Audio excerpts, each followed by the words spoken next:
नमस्कार, आप देख रहे हैं इंडिया टीवी। आपके साथ मैं हूं मीनाक्षी जोशी और अब वक्त हो गया है राजधर्म का।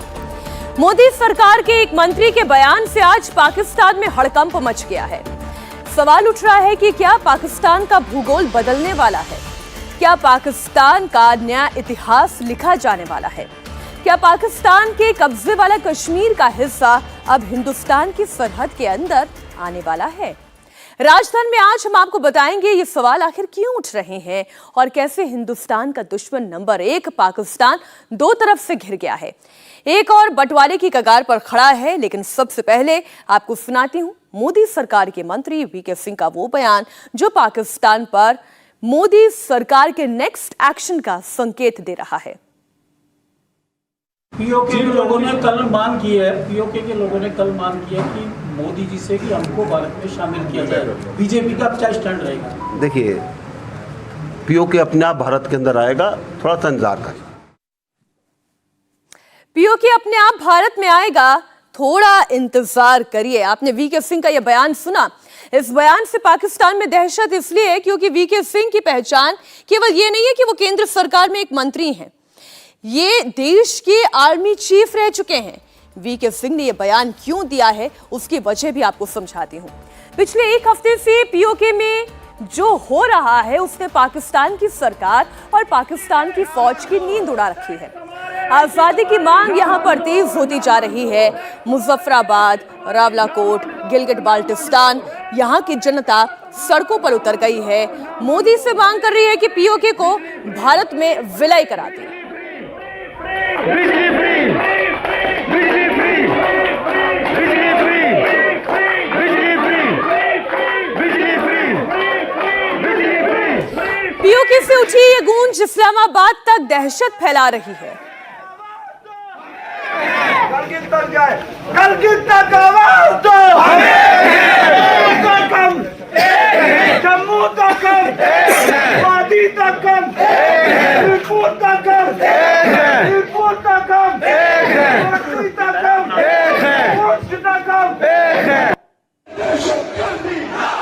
पीओके से उठ रही इन आवाजों को जरा पाकिस्तान के हुक्मरान भी सुन ले, पाकिस्तान की फौज के आला अधिकारी भी सुन ले। सड़कों पर आवाम निकल चुकी है, वो भारत में विलय की मांग कर रही है। जम्मू से लेकर गिलगिट बाल्टिस्तान तक हम एक हैं, ये नारे वहां बुलंद किए जा रहे हैं। फ्री बिजली, राशन सस्ता की मांग की जा रही है। लोग यो रवास करने। आपने पीओके की पुकार सुनी। पाकिस्तान के लिए सिर्फ यही एक मुश्किल नहीं है, पाकिस्तान की मुश्किल यह है कि वो दो तरफ से घिर गया है। पाकिस्तान कितनी मुश्किल में है ये मैं आपको दो तस्वीरों के जरिए समझाती हूँ। मेरी एक तरफ पीओके की तस्वीर है जहाँ की जनता आज़ादी की मांग कर रही है, तो वहीं दूसरी तरफ पाकिस्तान के पश्चिमी हिस्से की तरफ हिंदू कुश के पहाड़ों वाला वो इलाका है जहाँ दिन रात गोलियां चल रही हैं। ये पाकिस्तान के उत्तर पश्चिमी इलाके खैबर पख्तूनख्वा की तस्वीर है। गोलियां चलाने वाले तालिबानी हैं और यहां से पाकिस्तानी फौज अपनी चौकियां और कैंप छोड़कर भाग चुके हैं। पाकिस्तान की ये जो मुश्किल है ये दूसरी बड़ी मुश्किल है और ये मुश्किल है, इसका नाम है चित्राल। ये इलाका पाकिस्तान अफगानिस्तान बॉर्डर पर मौजूद है।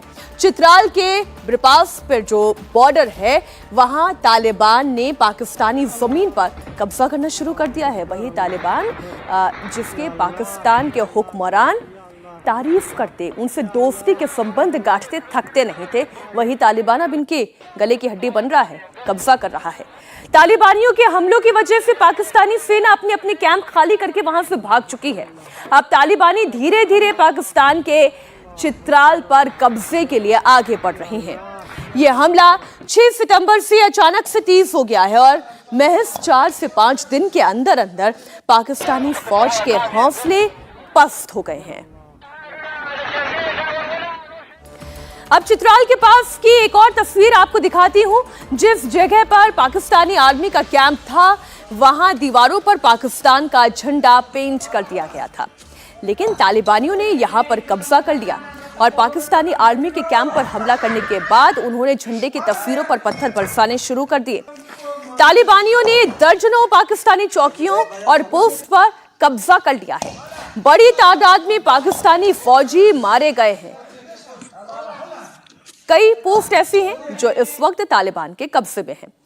पाकिस्तान के खैबर पख्तूनख्वा के जिस चित्राल इलाके पर तालिबान कब्जा करता जा रहा है वो कहां है, वो आपको एक नक्शे के जरिए समझाने की कोशिश करती हूं। पाकिस्तान के नक्शे में अफगानिस्तान बॉर्डर पर चित्राल घाटी मौजूद है। चित्राल घाटी से दक्षिण की तरफ कैलाश घाटी है और चित्राल घाटी के उत्तर वाले हिस्से में हिंदकुश की पहाड़ियां हैं, जहां से तालिबान पाकिस्तान पर फायरिंग कर रहा है। जिस चित्राल पर तालिबान कब्जा कर रहा है उसके पश्चिम की तरफ अफगानिस्तान है और पूर्व की तरफ पाकिस्तान ऑक्यूपाइड कश्मीर है। ये आप देख रहे हैं, ये वो हिस्सा है। चित्राल कैलाश में तालिबान का कब्जा है, वो तस्वीर इस वक्त आपके सामने। यानी पीओके के एक तरफ आजादी की मांग उठ रही है तो वहीं दूसरी तरफ तालिबान कब्जा जमा रहा है। चित्राल और कैलाश घाटी के कई इलाकों में तालिबानियों का कब्जा हो चुका है।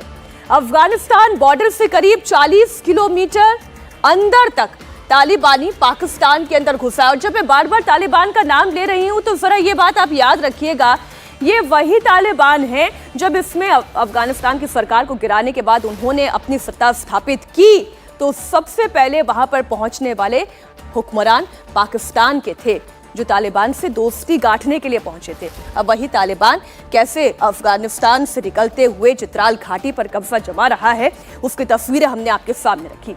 पश्चिमी छोर पर तालिबानियों का आतंक है तो पूर्वी छोर पर पीओके का गिलगिट बाल्टिस्तान का इलाका है, जहां भारत में शामिल होने का आंदोलन चल रहा है।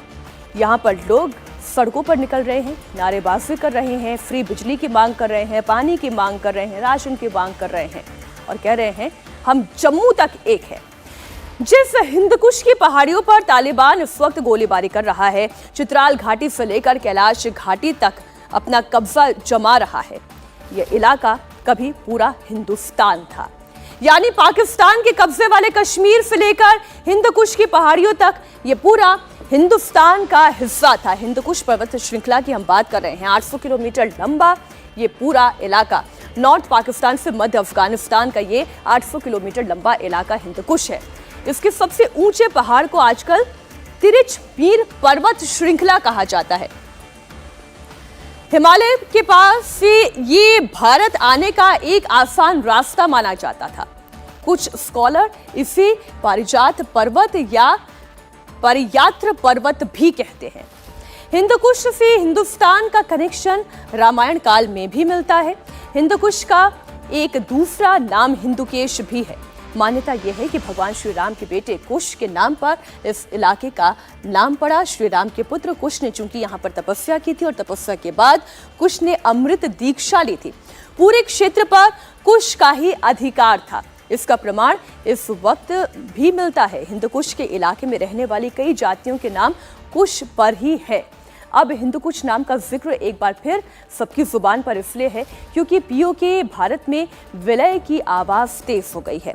यानी अगर मामला पीओके के विलय का आता है तो बात आगे बढ़ेगी और मामला हिंदकुश तक जाएगा। हिंदुस्तान से पीओके तक मोदी के नाम का डंका कैसे बज रहा है वो तो हम आपको दिखा रहे हैं, लेकिन मोदी नाम की ये गूंज कांग्रेस की चिंता का सबब है। और इस सियासी टेंशन को दूर करने के लिए कांग्रेस की सरकार राजस्थान में हिंदू कार्ड खेल रही है। राजस्थान के कोटा में चंबल रिवर फ्रंट बनाया गया है और इसका आज उद्घाटन किया गया। हम आपको उद्घाटन की तस्वीरें दिखाएं, उससे पहले आपको बताते हैं रिवर फ्रंट के बहाने कैसे गहलोत सरकार ने हिंदू कार्ड खेला।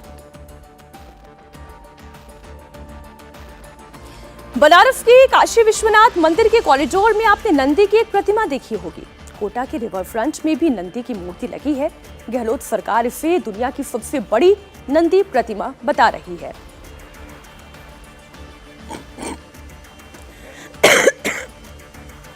हम इसे गहलोत का हिंदू कार्ड क्यों कह रहे हैं जरा वो भी समझिए। उसकी एक और तस्वीर आपके सामने रखती हूं। चंबल रिवर फ्रंट पर दुनिया की सबसे बड़ी संगमरमर की मूर्ति लगाई गई है। यह मूर्ति चंबल माता की है। जिस तरह हरिद्वार, ऋषिकेश और काशी में हर शाम गंगा आरती की जाती है, ठीक उसी तरह कोटा के रिवर फ्रंट पर भी हर शाम चंबल माता की आरती होगी। इस मूर्ति के कलश से हर घंटे 7.5 लाख लीटर पानी निकलेगा, जो रिसाइकिल होकर वापस इस्तेमाल किया जा सकेगा। आप देखिए चंबल माता की ये बड़ी प्रतिमा। कोटा के इस चंबल रिवर फ्रंट पर हिंदू धर्म सनातन आस्था से जुड़े हुए प्रतीक आपको कदम कदम पर दिखाई देंगे। रिवर फ्रंट पर 25 से ज्यादा घाट बनाए गए हैं। उनमें वेद घाट पर वेदों का ज्ञान देने की कोशिश की गई है। गीता घाट बनाया गया है, जहां भगवान श्री कृष्ण के गीता ज्ञान का संदेश बताने की कोशिश की गई।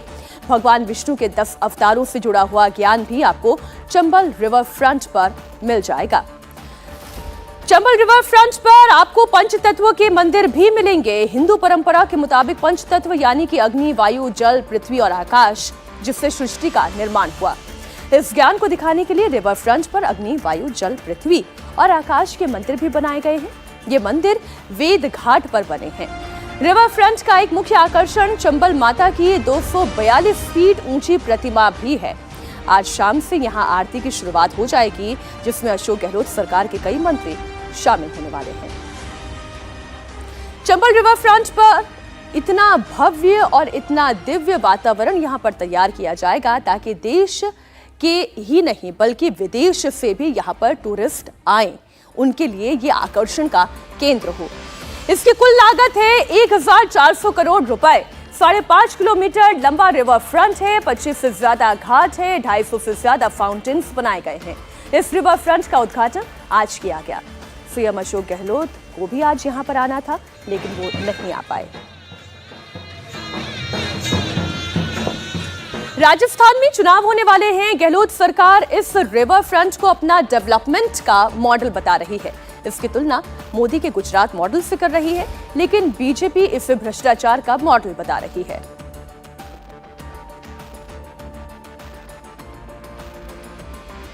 भाई देश के सामने हम तो कोटा मॉडल पेश कर रहे हैं। आइए देखिए और देख के आनंदित महसूस करेंगे आप। यही है देश के सामने, और क्या है। कोई हम वो उस कोटा को जो है वो देश के सामने पेश कर रहे हैं, जिसमें जो डेवलपमेंट हुआ है, जिसकी जो अर्बन प्लानिंग हुई है, वो देश के किसी भी देश में, किसी भी शहर में आपको देखने को नहीं मिलेगी। ये सब दिखावा है। अच्छा होता कि यहाँ की कानून व्यवस्था ठीक करते, अच्छा होता कि किसानों का कर्जा माफ़ करते, बेहतर होता पेपर लीक रोकते, बेहतर होता जीरो टॉलरेंस की बात करने वाले करप्शन को रोकते। तो केवल लोगों के सामने इनके हाथी के दांत खाने के ओर हैं, दिखाने के ओर हैं।